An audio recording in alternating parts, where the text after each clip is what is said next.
കൊലയാളികളെന്ന് ഞാൻ നിങ്ങളെ വിളിച്ചത് ബോധപൂർവമാണ്. അതിൽ അങ്ങേക്ക് വിഷമമുണ്ടായെങ്കിൽ അതിലെനിക്ക് സന്തോഷമുണ്ട്. നിങ്ങളുടെ പാർട്ടിയെ കൊലയാളി പാർട്ടി എന്നല്ലാതെ ഞാൻ എന്തു വിളിക്കും?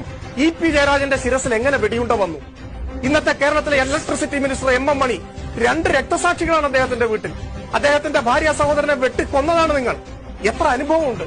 ഇന്നത്തെ PWD മിനിസ്റ്റർ G സുധാകരൻ അദ്ദേഹത്തിന്റെ സഹോദരനെ അടിച്ച് തലപൊട്ടിച്ച് തലച്ചോറ് ചെതറിയാണ് കൊന്നത്. നിങ്ങളാണ് കൊന്നത്, കോൺഗ്രസ് കൊന്നത്.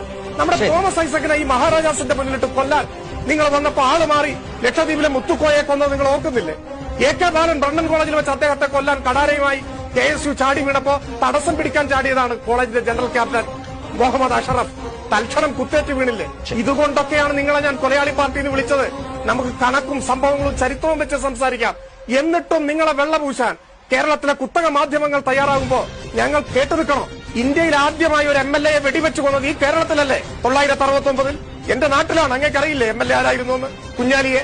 ഇന്ത്യയിൽ ആദ്യമായി ഒരു മുൻ MLA വെടിവെച്ചു കൊന്നത് നിങ്ങളല്ലേ? 71 അബ്ദുൽ ഖാദറിനെ നിങ്ങളുടെ DCC പ്രസിഡന്റ് ആയിരുന്നില്ലേ? പാർട്ടി മാറി CPM ചേർന്ന് ഒരു മാസം തികയുന്നതിന് മുമ്പ് വെടിവെച്ച് കൊന്നില്ലേ നിങ്ങൾ?